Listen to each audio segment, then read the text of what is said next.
अथिरापिल्ली जलप्रपात निम्नलिखित में से किस राज्य में स्थित है? अथिरापिल्ली जलप्रपात किस राज्य में स्थित है? सही आंसर बनेगा ऑप्शन ए केरल में। ध्यान रखिएगा केरल में पड़ता है। क्वेश्चन नंबर सेकंड, नीनाई जलप्रपात निम्नलिखित में से किस भारतीय राज्य में स्थित है? नीनाई जलप्रपात, क्या आपने सही किया? Option A Gujarat. गुजरात को अगर आपने टिक किया तो बिल्कुल सही है Gujarat. Third question, long Siang जलप्रपात का संबंध किस राज्य से है? तो यहाँ पे हमारा सही आंसर क्या बनेगा? मेघालय। ठीक है, मेघालय ऑप्शन हम बी को टिक करेंगे। बस वीडियो को एंड तक देखते रहिए, जो इम्पॉर्टेंट है हम यहाँ पे कवर करने वाले हैं। निम्नलिखित में से कौन सा युग में सुमेलित है? एक तरफ जलप्रपात है, दूसरी तरफ नदी है, तो बताइए कि कौन किसके नदी पर अवस्थित है? क्या होगा सही आंसर? कपिलधारा जलप्रपात की बात करें तो ये नर्मदा नदी पर है, गलत हो गया। जोग प्रपात शरावती नदी पर, कर्नाटक, बिल्कुल सही। शिव समुद्रम प्रपात कावेरी नदी पर, ये भी सही है। तो यहाँ पे हमारा सही क्या बनेगा? 2 और 3 ऑप्शन हम बी को टिक करेंगे, 2 और 3। अगला क्वेश्चन, नीलगिरी के पर्वतीय क्षेत्र में कौन सा जलप्रपात स्थित है? नीलगिरी के पर्वतीय क्षेत्र में कौन सा जलप्रपात स्थित है? सही आंसर बनता है ऑप्शन ए पायकारा जलप्रपात। फ्रेंड्स, अगर आपको ये वीडियो पसंद आए तो प्लीज़ वीडियो को लाइक करें, दोस्तों के साथ अधिक से अधिक शेयर करें और कमेंट्स करके ज़रूर बताएं कि आप लोग को ये वीडियो कैसी लगती है, और कुछ सुझाव हो तो आप दे सकते हैं। बाकी चैनल को सब्सक्राइब करके रखना है, नोटिफिकेशन बेल आइकन को ऑन करके रखना है। नेक्स्ट वन देखिए, क्वेश्चंस कह रहा है कि डैंथ लेन, ठीक है, डैंथ लेन जलप्रपात किस राज्य में स्थित है? डैंथ लेन जलप्रपात, इसका संबंध हो जाएगा ऑप्शन बी से, मेघालय। मेघालय बिल्कुल सही आंसर है, डैंथ लेन जलप्रपात मेघालय। राजा रानी रोरर और रॉकेट किससे संबंधित है? इसका संबंध होगा ऑप्शन बी से, जोग प्रपात। ठीक है, इसी का अन्य नाम से जाना जाता है, राजा रानी रोरर और रॉकेट, तो ध्यान रखेंगे। गोकाक प्रपात का संबंध किस राज्य से? गोकाक प्रपात किस राज्य के जिले में स्थित है? किस जिले में स्थित है ये आपसे पूछा जा रहा है। तो वैसे तो पूछा तो कर्नाटक सही करेंगे, लेकिन अगर जिला पूछा तो कर्नाटक के बेलगांव जिला में। ठीक है, बेलगांव ऑप्शन हम बी को टिक करें, ऑप्शन डी को टिक करेंगे। कुचिकल जलप्रपात जो कर्नाटक राज्य के शिमोगा जिले में निदागोड़ गांव के पास स्थित है, यह जलप्रपात किस नदी पर स्थित है? कुचिकल जलप्रपात। तो सही आंसर बनेगा ऑप्शन ए, यानी कि वराही नदी पर। ठीक है, वराही नदी, A will be correct answer. Karnataka में स्थित है। कर्नाटक के शिमोगा जिले में स्थित जोग जलप्रपात, गरसोपा जलप्रपात, जुगाड़ा कह सकते हैं, जुगाड़ा गुड़ी, किस नदी पर स्थित है? इसे हम लोग एक और अन्य नाम से जानते हैं, महात्मा गांधी जलप्रपात के नाम से भी जाना जाता है। तो ये पड़ता आपका शरावती नदी पर, सी विल बी राइट आंसर। अगला प्रश्न, नेक्स्ट क्वेश्चन कह रहा है कि वटाप्राई, ठीक है, वटाप्राई जलप्रपात जो कि तमिलनाडु राज्य के कन्याकुमारी जिले में स्थित है, यह जलप्रपात किस नदी पर स्थित है? वटाप्राई जलप्रपात। तो यहाँ पे हमारा सही आंसर बनेगा पझियार। ठीक है, पझियार ऑप्शन ए बिल्कुल सही आंसर है। अगला क्वेश्चन देखिए, थलैयार जलप्रपात जिसे रेड टेल भी कहा जाता है, यह किस राज्य में स्थित है? थलैयार जलप्रपात, थलैयार जलप्रपात का संबंध किस राज्य से होगा? तो यहाँ पे हमारा सही आंसर बनेगा तमिलनाडु, ऑप्शन ए बिल्कुल सही आंसर है, थलैयार जलप्रपात तमिलनाडु। बाराकाना जलप्रपात जो कि कर्नाटक में एक पनबिजली परियोजना का मूल स्रोत है, यह प्रपात किस जिले में स्थित है?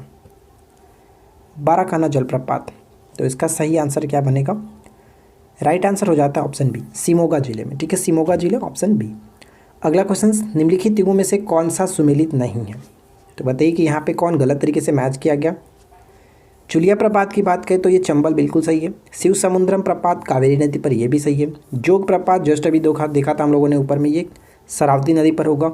और धुआंधार प्रपात नर्मदा नदी, बिल्कुल सही है। तो यहाँ पे जो गलत है ऑप्शन सी को टिक करेंगे, ऑप्शन सी गलत है। सूची 1 को सूची 2 के साथ मैच करना है, और बताइए यहाँ पे कौन किसके साथ सही तरीके से मैच होगा।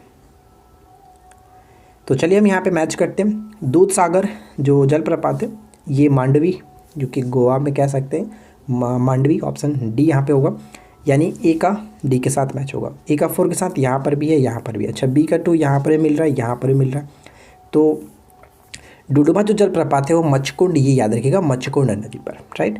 अब यहाँ पे बात करते हैं गोकाक, क्या होगा? गोकाक ये आपका किस पे है? घाटप्रभा नदी। और जोग प्रपात शरावती नदी पर, यानी डी का 3 के साथ यहाँ पे देख सकते हैं, डी का 3 यहाँ पे मिल रहा है। तो राइट आंसर बन जाएगा ऑप्शन बी को टिक करेंगे। तो इन सभी को अच्छे से याद रखेंगे।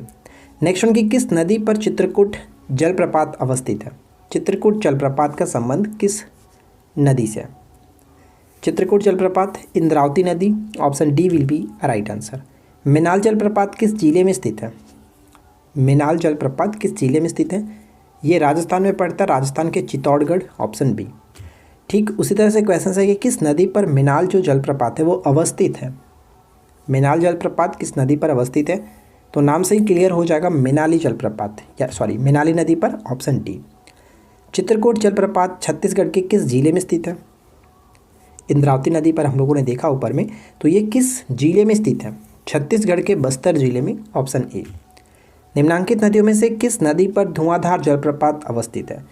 ऊपर में हम लोगों ने मैच किया था, धुआंधार जल जो प्रपात है वो नर्मदा नदी पर है, ऑप्शन बी को टिक करके आगे बढ़ सकते हैं।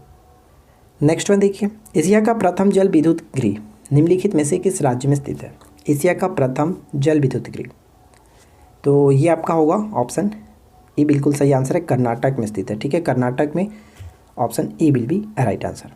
गरसोपा जलप्रपात अवस्थित है, गरसोपा जलप्रपात, तो ये आपका जिसे हम लोग महात्मा गांधी जलप्रपात के नाम से जानते हैं, वही आपका पश्चिमी घाट में, राइट, ऑप्शन बी को टिक करेंगे, पश्चिमी घाट में। कपिल धारा जलप्रपात किस राज्य में स्थित है? कपिल धारा जलप्रपात नर्मदा नदी पर बनाया गया और ये आपका मध्य प्रदेश में पड़ता है, सी विल बी राइट आंसर। जोग या गरसोपा जलप्रपात का नया नाम क्या है? मैंने आपको बताया था कि इसे हम लोग महात्मा गांधी के नाम से भी जानते हैं, महात्मा गांधी जलप्रपात के नाम से, यानी ऑप्शन हम डी को टिक करेंगे, इनमें से कोई नहीं, राइट। अगला क्वेश्चन, हुंड्रू जलप्रपात निर्मित है, बताइए किस नदी पर? ये आपका झारखंड के रांची में पड़ता है हुंड्रू जलप्रपात, ये स्वर्ण रेखा में, ठीक है, स्वर्ण रेखा नदी पर, ऑप्शन ए करेक्ट होगा। अगला प्रश्न, भारत के किस जलप्रपात को लोकप्रिय रूप से नियाग्रा जलप्रपात के तौर पर जाना जाता है?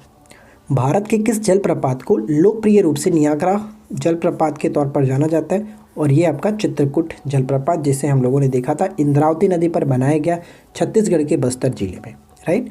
नेक्स्ट क्वेश्चन, ककोला जलप्रपात बिहार के किस जिले में स्थित है? मोस्ट इंपॉर्टेंट क्वेश्चन, अक्सर ये पूछा जाता है।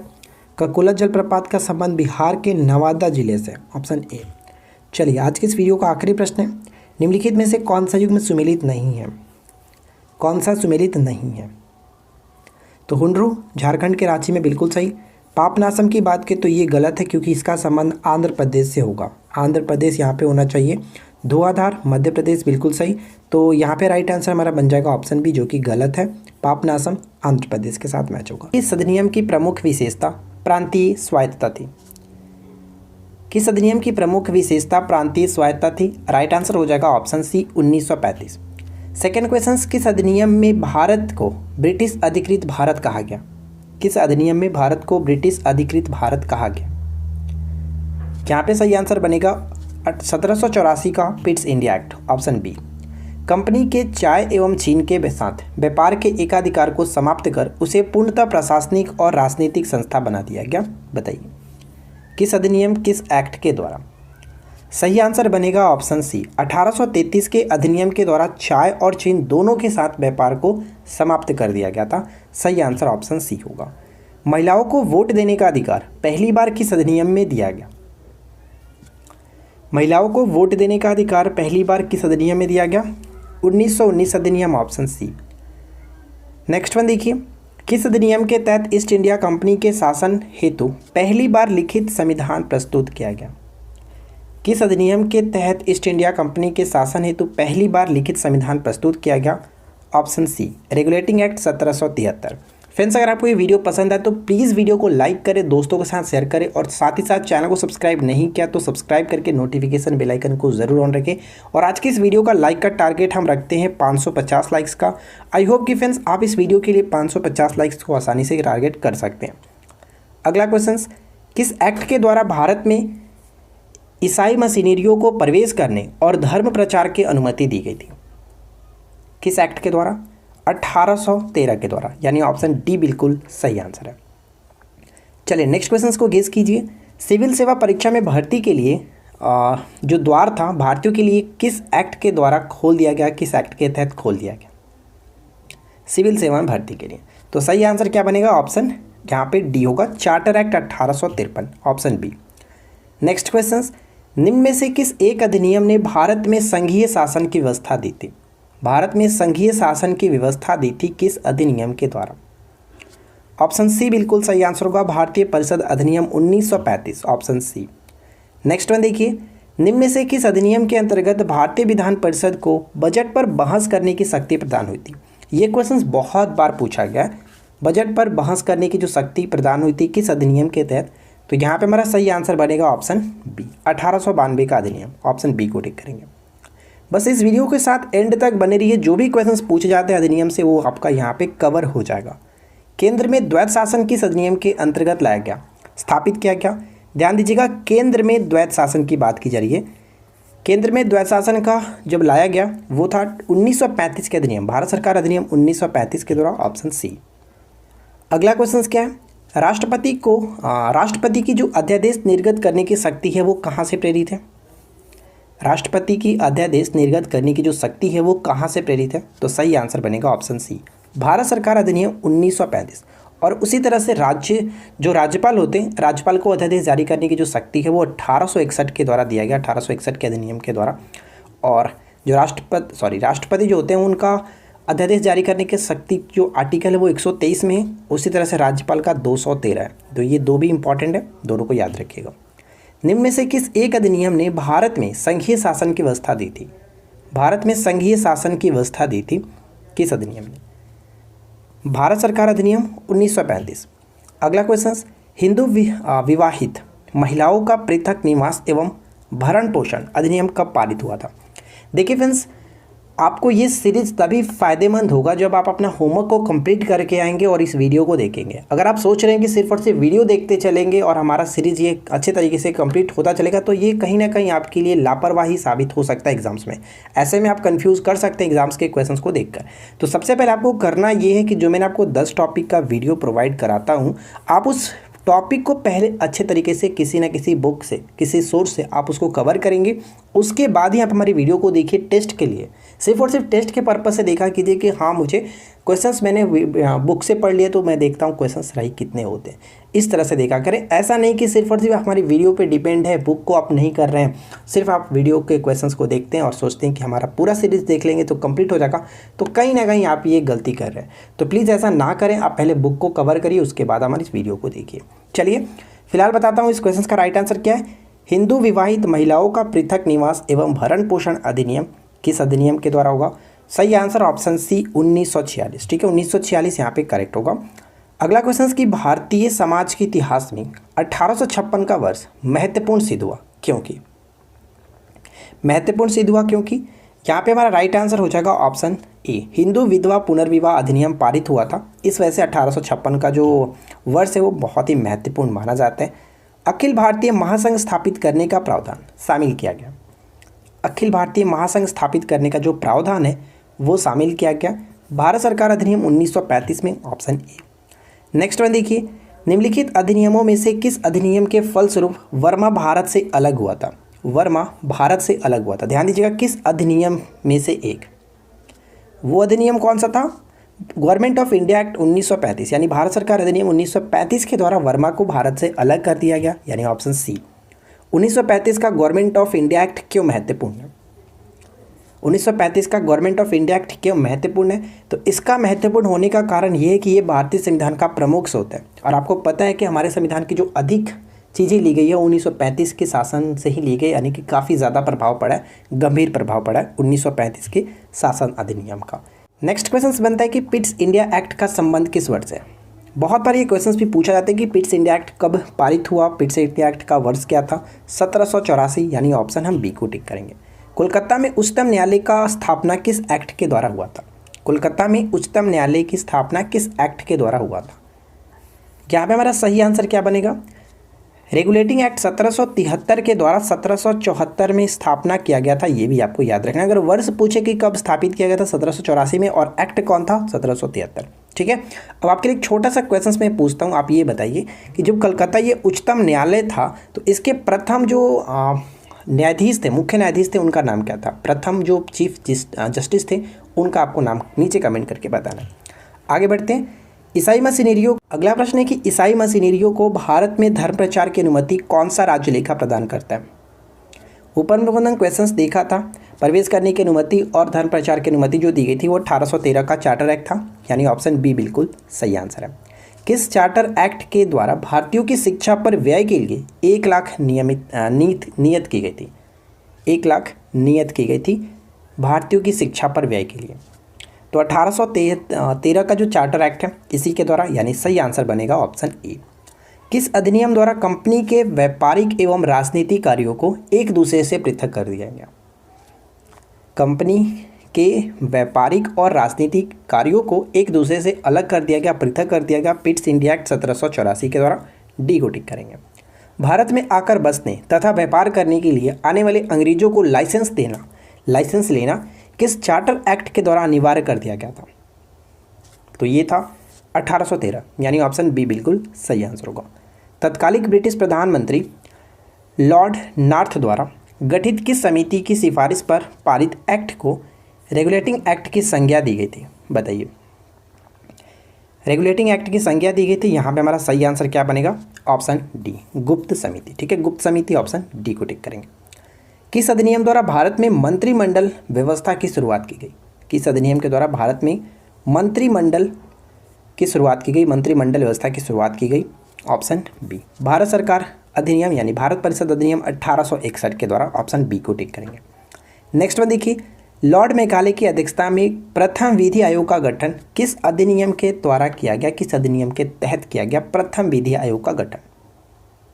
क्या पे हमारा सही आंसर बनता है? ऑप्शन बी, चार्टर एक्ट 1833 के द्वारा। ऑप्शन बी को टिक करेंगे।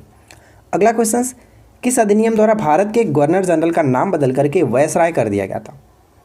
भारत के गवर्नर जनरल का नाम बदल करके वायसराय कर दिया गया था। यहाँ पे हमारा सही आंसर बनेगा ऑप्शन सी, भारतीय परिषद अधिनियम 1858। तो जैसा कि आपको पता है फ्रेंड्स, सबसे पहले जो बंगाल के गवर्नर थे उनको भारत का गवर्नर जनरल की जो पदवी दी गई थी 1833 के एक्ट के द्वारा, और इसी के तहत लॉर्ड विलियम बेंटिंग को भारत का पहला गवर्नर जनरल बनाया गया। और तब जाकर के भारत के जो गवर्नर जनरल का नाम बदल करके 1858 में इसको वायसराय कर दिया गया। ये आपको याद रखना है। आगे बढ़ते हैं। नेक्स्ट क्वेश्चन क्या बनता है? भारतीय परिषद अधिनियम 1861 के तहत भारत के विभागीय प्रणाली की शुरुआत किसने की थी? अब आपको ये क्वेश्चंस मैं पूछता हूँ, नीचे कमेंट करिए। भारत के पहले वायसराय कौन थे? भारत के प्रथम वायसराय कौन थे? जल्दी से बताइएगा। भारतीय परिषद अधिनियम 1861 के तहत भारत में विभागीय प्रणाली की शुरुआत किसने की थी? तो राइट आंसर यहाँ पे बनेगा ऑप्शन बी, लॉर्ड कैनिंग। और इस क्वेश्चन का राइट आंसर आप जरूर बताइएगा कि प्रथम वायसराय कौन थे। अगला क्वेश्चन, अप्रत्यक्ष निर्वाचन पद्धति का आरंभ किया जाना किस अधिनियम की प्रमुख विशेषता थी? अप्रत्यक्ष निर्वाचन पद्धति, बी को टिक करेंगे। भारतीय परिषद अधिनियम 1892, ठीक है, 1892 यहाँ पे राइट आंसर होगा, अप्रत्यक्ष निर्वाचन पद्धति। और इसी के तहत ऊपर हम लोगों को देखा था बजट पर बहस करने की शक्ति भी प्रदान की गई थी। मार्ले मिंटो सुधार अधिनियम को किस समिति की रिपोर्ट के आधार पर पारित किया गया? मार्ले मिंटो सुधार अधिनियम को किस समिति के रिपोर्ट के आधार पर पारित किया गया था? राइट आंसर बनेगा ऑप्शन सी, सर अरुडेल समिति। ठीक है, सर अरुडेल समिति, ऑप्शन सी। 1935 के अधिनियम द्वारा स्थापित संघ की अवशिष्ट शक्तियाँ किसको दी गई थी? संघ की अवशिष्ट शक्तियाँ किसको दी गई थी? गवर्नर जनरल को। C will be right answer, governor general. मुसलमानों की पृथक मताधिकार तथा पृथक निर्वाचन क्षेत्र की व्यवस्था की गई किस अधिनियम के द्वारा? मोस्ट इंपॉर्टेंट क्वेश्चन से बहुत बार ये रिपीट हुआ है। मुसलमानों की पृथक मताधिकार और पृथक निर्वाचन क्षेत्र की व्यवस्था की गई थी मटेंग्यू चेम्सफोर्ड अधिनियम 1919। ध्यान रखिएगा 1919, ऑप्शन बी बिल्कुल सही आंसर है। नेक्स्ट क्वेश्चन, पृथक निर्वाचन मंडल के बारे में लॉर्ड मिंटो ने किसने लिखा था? हम नाग के दांत बो रहे हैं और इसका फल भीषण होगा। सही आंसर बनेगा ऑप्शन बी, लॉर्ड मार्ले ने। ठीक है, लॉर्ड मार्ले, ऑप्शन बी को टिक करेंगे। फुट डालो और राज करो की नीति का पोषक अधिनियम कौन है? फुट डालो और राज करो की नीति का पोषक अधिनियम कौन है? भारत परिषद अधिनियम 1909। किस अधिनियम द्वारा वायसराय की परिषद में सर्वप्रथम किसी भारतीय सदस्य को शामिल किया गया था? सर्वप्रथम किसी भारतीय सदस्य को शामिल किया गया था। सही आंसर बनेगा ऑप्शन ए, भारतीय परिषद अधिनियम 1909। अगला क्वेश्चन, लोक सेवा आयोग का गठन एवं महालेखा परीक्षक की नियुक्ति का प्रावधान किस अधिनियम के द्वारा किया गया? ये क्वेश्चंस भी बहुत इंपॉर्टेंट है। महिलाओं को मताधिकार भी इसी अधिनियम के तहत दिया गया था और ये है आपका 1919। ऑप्शन सी को टिक करेंगे। ध्यान दीजिएगा, लोक सेवा आयोग का गठन का प्रावधान, साथ ही साथ महालेखा परीक्षक की नियुक्ति का प्रावधान 1919 के द्वारा। नेक्स्ट वन, किस अधिनियम द्वारा सर्वप्रथम केंद्रीय बजट को राज्य बजट से पृथक कर दिया गया? केंद्रीय बजट को राज्य बजट से पृथक कर दिया गया किस अधिनियम? तो ये भी आपका 1919 ही है। 1935 के अधिनियम के बारे में किसने कहा था कि यह अनेक ब्रेक वाली इंजन रहित गाड़ी है? अनेक ब्रेक वाली इंजन रहित गाड़ी है, किसने कहा था 1935 के बारे में? तो राइट आंसर बनेगा option D, Pandit Jawaharlal Nehru. D को टिक करेंगे। भारत शासन अधिनियम 1935 को गुलामी का अधिकार पत्र किसने कहा? गुलामी का अधिकार पत्र किसने कहा था? ये भी बात पंडित जवाहरलाल नेहरू के द्वारा ही कही गई थी। डी को टिक करेंगे। और आखिरी प्रश्न जो कि क्यूज के लिए, भारत शासन अधिनियम 1935 के प्रावधानों के द्वारा कब बर्मा को, यानी कि वर्मा जो है म्यांमार है, इसको भारत से अलग कर दिया गया था? कब किया गया था ये आपसे पूछा जा रहा है, ध्यान दीजिएगा कब। तो उम्मीद करते हैं फ्रेंड्स कि आप लोगों को आज का ये सेशन अच्छा लगा होगा। वीडियो कैसी लगी नीचे कमेंट करके जरूर बताइएगा। और अगर आपको किसी क्वेश्चन में डाउट हो तो आप इस क्वेश्चन के बारे में अच्छे तरीके से लिख करके आप कमेंट कर सकते हैं, उसको हम पिन कर देंगे, राइट। और एक चीज़ और फ्रेंड्स, अगर आपको ये वीडियो पसंद आती है तो प्लीज़ वीडियो को लाइक करिए, दोस्तों के साथ शेयर करिए। और आपसे हाथ जोड़ करके रिक्वेस्ट है कि यार प्लीज़ चैनल को सब्सक्राइब करके नोटिफिकेशन बेल आइकन को ऑन रखिए ताकि आपको हमारी वीडियो मिलती रहे। तो मिलते हैं नेक्स्ट क्लास में किसी नए टॉपिक के साथ। Thanks for watching, keep learning, have a good day.